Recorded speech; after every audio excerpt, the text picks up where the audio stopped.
question! Hey!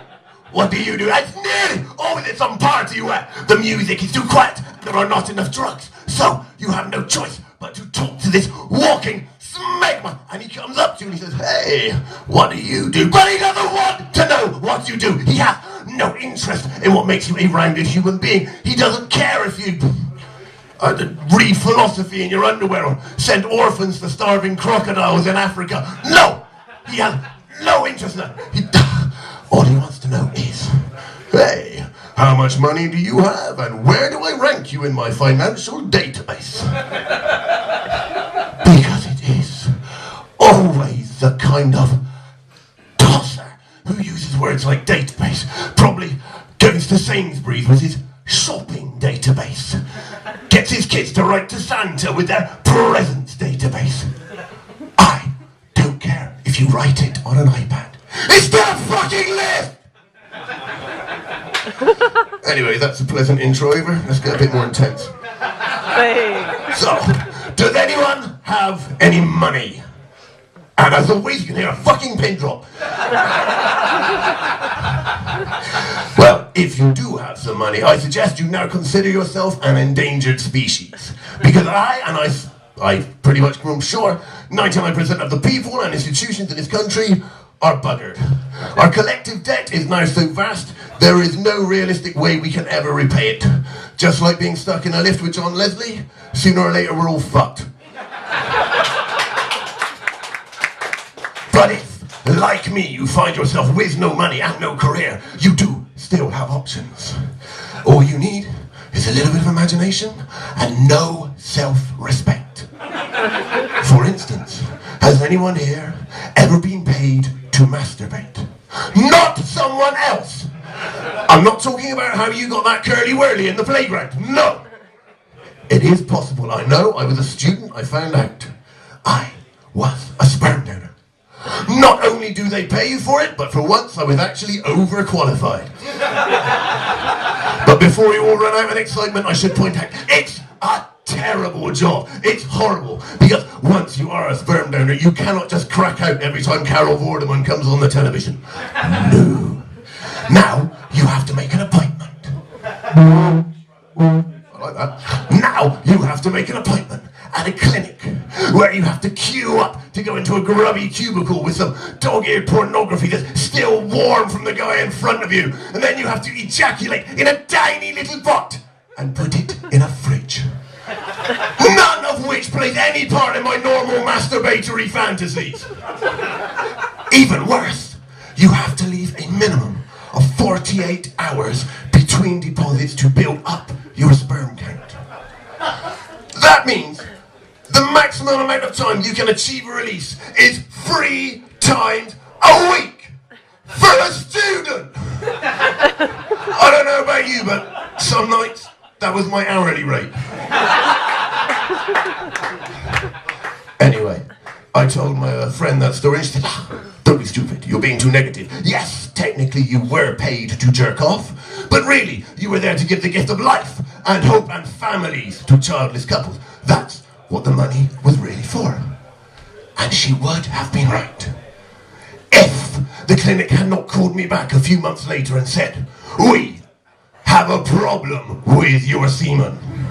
We have tested your semen, and your sperm are now officially classed as lazy.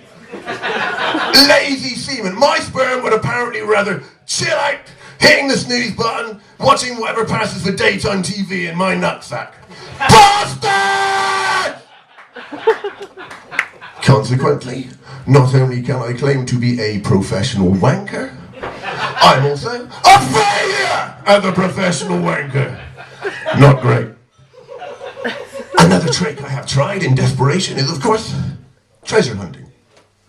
Oh, got a red ruffles last time.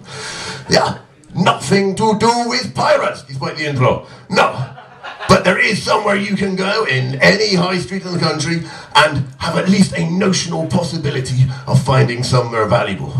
It is, of course, a charity shop. Because that is the unique selling point of charity shops. You don't know what's in them, and neither do the staff. It's a bit like playing the lottery, but using the possessions of dead pensioners.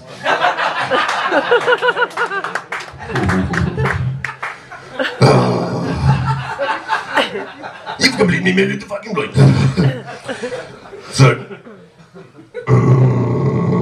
my life is opening in front of me. Where did they go, Daddy? What can I say? The fucking joke's gone out of my head. Damn it! Fuck it. Oh, yes, that was it. Yes, you would say, for this foolish man with no memory, that surely you are a fool. That what the odds are of finding anything valuable in a charity shop are vanishingly remote.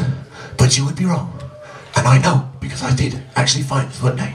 Not, unfortunately, a valuable antique, but something that was equally as unlikely, as unexpected, that it completely blew my mind.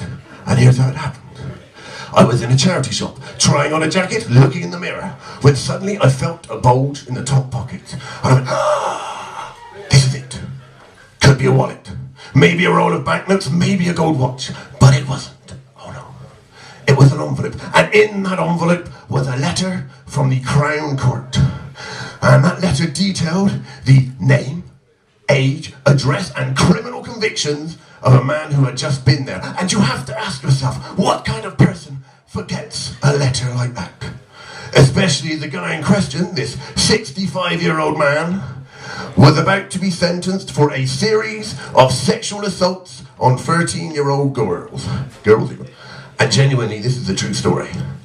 And I looked up from that letter at my reflection and realised I was now wearing a paedophile's clothes in public. Which, if you'd asked me that morning, I would have said was pretty fucking unlikely! And in that moment of dawning horror, my brain melted down, and several things occurred to me. The first of which was, what if it's contagious? What if there are pederast bacteria invading my body, changing my brain? What if I suddenly get the urge to become a PE teacher? And then the second one occurred to me, and that was, what if I get mistaken for him?